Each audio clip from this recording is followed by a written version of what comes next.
جہاد کے ضمن میں آتی ہے، لیکن جہاد بالسیف جس کو قتال کہتے ہیں، قرآن میں جتنی آیات جہاد کے بارے میں ہیں اور وہ احادیث جو جہاد کے بارے میں ہیں یا اللہ کے راستے میں نکلنے کے بارے میں ہیں یا اللہ کے راستے کے بارے میں ہیں، وہ جہاد بالسیف کے بارے میں ہے۔ اس لیے کہ جہاد بالسیف یہ حقیقی جہاد ہے، اور جہاد بالسیف یعنی تلوار سے لڑنا، آج کا دور تلوار کا دور نہیں ہے، لیکن جہاں جہاد بالسیف کہا جاتا ہے تلوار سے لڑنا، اس کا معنی یہ ہوتا ہے کہ میدان میں دشمن سے مقابلہ کرنا، اور وہ ایٹم سے مقابلہ کیا جائے، میزائل سے مقابلہ کیا جائے، توپ سے مقابلہ کیا جائے، بندوق سے مقابلہ کیا جائے، تلوار سے مقابلہ کیا جائے، لکڑی سے مقابلہ کیا جائے، کلہاڑی سے مقابلہ کیا جائے، تیر سے مقابلہ کیا جائے، پتھر سے مقابلہ کیا جائے، لیکن دشمن کے ساتھ میدان جنگ میں لڑنا، اس کا نام ہے جہاد بالسیف۔ اور حقیقی جہاد اور عین جہاد یہ ہے۔ تو وہ جو آیات اور احادیث ہیں جہاد کی فضیلت میں یا مجاہد کی فضیلت میں یا غازی کی فضیلت میں یا شہید کی فضیلت میں، وہ ساری خاص ہیں، عام نہیں ہیں۔ وہ خاص ہیں، عام نہیں ہیں۔ خاص ہیں میدان کے لیے جہاں لڑائی ہوتی ہے۔ البتہ جو آدمی اپنے مال سے جہاد کرتا ہے، جو آدمی اپنی زبان سے جہاد کرتا ہے، جو آدمی اپنے قلم سے جہاد کرتا ہے، یہ جہاد کی قسموں میں سے ایک قسم ہے۔ عین جہاد وہ جو حقیقی جہاد ہے وہ نہیں ہے، بلکہ جہاد کی قسموں میں سے ایک قسم ہے۔ جس طریقے پہ امام حاکم کی مستدرک میں اور بعض دوسری احادیث میں یہ ارشاد وارد ہوا ہے رسول کریم علیہ الصلاۃ والسلام کا کہ سید الشہداء حمزہ ہیں، حمزہ بن عبد المطلب جو رسول کریم علیہ الصلاۃ والسلام کے چچا ہیں، فرمایا کہ یہ سید الشہداء ہے، شہیدوں کے سردار ہیں، وہ حمزہ ہیں۔ جو تاریخ مسلمان ملکوں میں پڑھی اور پڑھائی جاتی ہے اور جو چیز مسلمانوں میں عام ہے، عوام اور خواص اہل علم بھی اس کا شکار ہیں، وہ عام یہ ہے کہ سید الشہداء حسین ابن علی ہیں رضی اللہ عنہما، جبکہ حقیقت میں ایسا نہیں ہے۔ سید الشہداء حمزہ ہیں، اس لیے کہ رسول کریم علیہ الصلاۃ والسلام نے سید الشہداء کا لقب کسی اور کو نہیں دیا سوائے حمزہ رضی اللہ عنہ کے۔ سید الشہداء کوئی اور نہیں ہے سوائے سیدنا حمزہ رضی اللہ عنہ کے، جن کی لاش کے 11 ٹکڑے ہوئے اور جن کی شہادت پہ نبوت نے بھی آنسو بہائے۔ تو حمزہ رضی اللہ عنہ کے بارے میں فرمایا کہ وہ سید الشہداء ہیں، اور وہ بھی سید الشہداء بننے کا مصداق ہے جس آدمی نے ایک جابر سلطان کے سامنے کلمہ حق بلند کیا اور اس سلطان بادشاہ نے اس کو قتل کروا دیا، یہ بھی سید الشہداء ہے۔ تو اس طریقے کے فضائل ہیں، لیکن حقیقت میں جو عین جہاد ہے اور جو حقیقی جہاد ہے وہ یہ ہے، اور وہ جہاد ہے جو جہاد بالسیف ہوتا ہے، جو میدان میں لڑا جاتا ہے دشمن سے مقابلہ کرتے ہوئے۔ تو قتال فی سبیل اللہ اور جہاد فی سبیل اللہ میں یہ فرق ہے کہ جہاد عام ہے، کسی بھی قسم کی جد و جہد اور محنت اور مشقت اور کوشش دین کے فروغ، دین کے غلبے کے لیے، اس کو جہاد کہا جا سکتا ہے۔ لیکن پھر جو جہاد عام ہے، جہاد بالسیف یا قتال فی سبیل اللہ، بہرحال وہ خاص ہے، اور اس کے لیے ہی وہی آیات اور وہی احادیث ہیں جو کہ کثرت سے قرآن میں اور احادیث کی کتب میں موجود ہیں۔ تو قتال فی سبیل اللہ یہ خاص ہے، اور جہاد فی سبیل اللہ یہ بھی خاص ہے، لیکن جہاد فی سبیل اللہ میں پھر جو عام چیز ہے وہ یہ ہے کہ کسی بھی قسم کی کوشش، اس کو جہاد کہا جائے گا کہ یہ جد و جہد ہے اللہ کے راستے میں اور اللہ کے دین کو غالب کرنے کے لیے۔ قتال فی سبیل اللہ اور جہاد فی سبیل اللہ۔ اب اس جہاد فی سبیل اللہ کی دو مشہور اور بڑی قسمیں ہیں۔ ایک وہ جہاد کہ جو اقدامی جہاد ہے، اور دوسرا وہ جو دفاعی جہاد ہے۔ اقدام میں یہ ہوتا ہے کہ وہ قتال جس میں مسلمان غیر مسلموں، کفار، مشرکین، منافقین اپنے دشمنوں پر حملہ کرنے میں پہل کریں، یہ اقدامی جہاد ہے، یعنی پہلا قدم مسلمانوں نے اٹھایا، اقدامی۔ تو یہ جہاد کی ایک قسم ہے اور یہ جہاد کی ایک صورت ہے، اور دوسری ہے دفاعی، اپنے دفاع کے لیے لڑنا۔ جو پہلی قسم ہے اقدامی جہاد یا قتال، یہ مشروط ہے، اور یہ اس وقت تک، یعنی یہ جہاد ہر حالت میں یا عام حالت میں جائز نہیں ہے، بلکہ اس کے لیے جو شرط اساسی ہے وہ یہ ہے کہ جس غیر مسلم یا جن غیر مسلموں سے جہاد یا قتال ہو رہا ہے ان تک پہلے اسلام کی دعوت کو پہنچایا جائے۔ اگر ان تک اسلام کی دعوت پہنچ جاتی ہے اور وہ اس دعوت کو قبول کرنے سے انکار کرتے ہیں تو اس صورت میں ان کے سامنے ایک دوسری صورت رکھی جائے گی، وہ جزیے کی صورت ہوگی کہ آپ ہمیں اتنا جزیہ، اتنی رقم یا جو چیز جس پہ اتفاق ہو جائے اگر یہ ادا کرتے رہیں تو ہم آپ سے لڑائی نہیں لڑتے۔ اگر یہ ہے کہ وہ غیر مسلم فرد یا وہ غیر مسلم قوم یا وہ غیر مسلم ملک جو مسلمان دشمن یا اسلام دشمن سرگرمیوں میں ملوث ہو، وہ مسلمانوں اور اسلام کو نقصان پہنچانے کی کوششیں کر رہے ہوں اور مسلمانوں اور اسلام کو ختم کرنے کے لیے کوششیں کر رہے ہوں،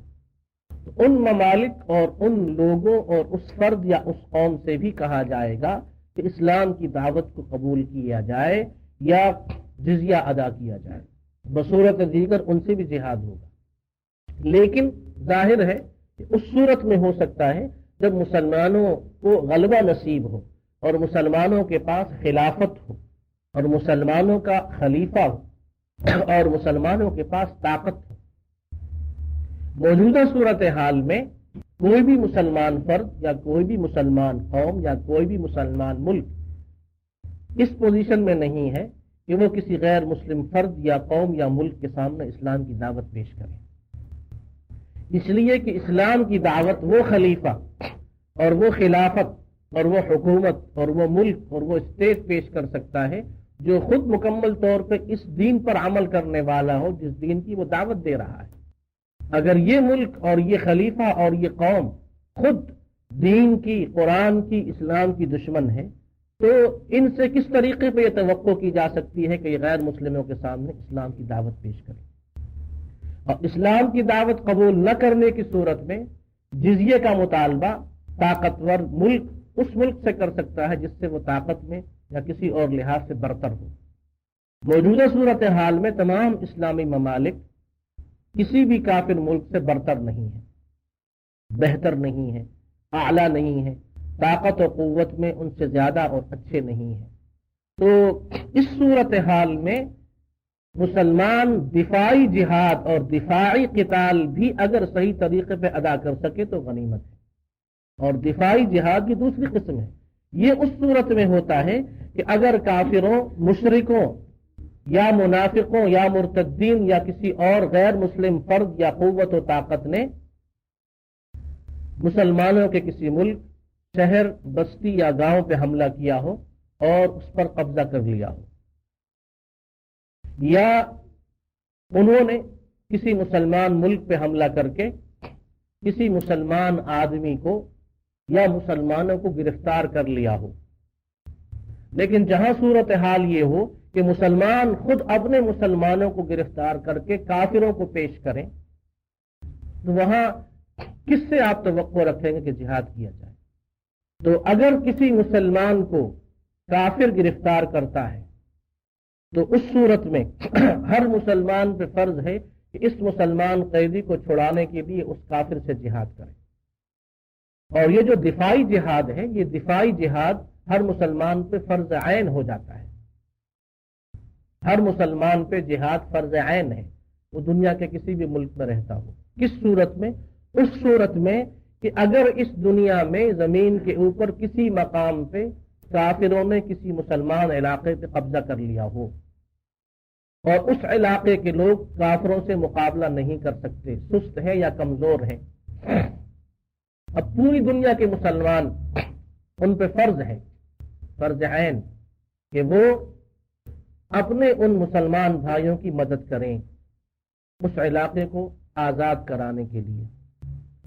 تو اب موجودہ صورتحال جب آپ دیکھیے تو شہر اور ملک اور گاؤں اور بستیاں اور شہر تو ان کی تو کوئی حیثیت نہیں ہے، مسلمانوں کا تو قبلہ اول بیت المقدس مسجد اقصی وہ یہودیوں کے ہاتھ میں، اور کتنا عرصہ بیت گیا اس مسجد اقصی کو جو قبلہ اول ہے اس مسجد تک کو مسلمان آزاد نہیں کرا سکے۔ کوئی ملک کیا آزاد کرائیں گے اور کسی ملک سے کفار کا قبضہ کیا ختم کریں گے؟ ایک مسجد اس کو ابھی تک آزاد نہیں کرا سکے۔ بابری مسجد کو شہید کیا گیا، مسلمان کچھ نہیں کر سکے۔ اب دوسری مسجدوں کو اگر ہندو شہید کر دیتے ہیں مسلمان کچھ نہیں کر سکتے۔ اسی طرح کسی اور مقام پہ دنیا کے کسی ملک میں اگر کافر اور مشرک مسلمانوں کو نقصان پہنچاتے ہیں، مسجدوں کو شہید کرتے ہیں، مسلمان کچھ نہیں کر رہے، اور جس صورتحال سے اس وقت وہ دوچار ہیں وہ کچھ نہیں کر سکتے۔ یہ تو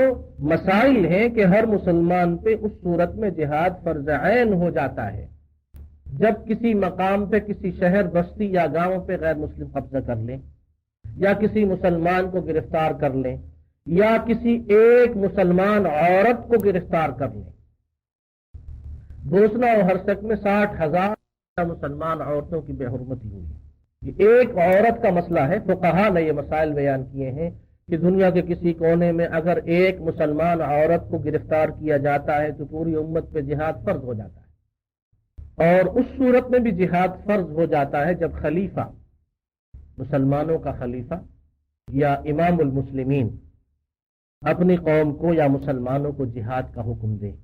کیونکہ وہ خلیفہ ہے، اس کی بیعت ہوئی ہے، اور چونکہ وہ امام ہے اس کی امامت پر سب قوم نے اتفاق کیا ہے۔ اگر وہ جہاد کا حکم کسی بھی جگہ، کسی بھی ملک، کسی بھی مقام کے لیے دیتا ہے تو پوری قوم کو اس کی آواز پر لبیک کہنا ضروری ہے۔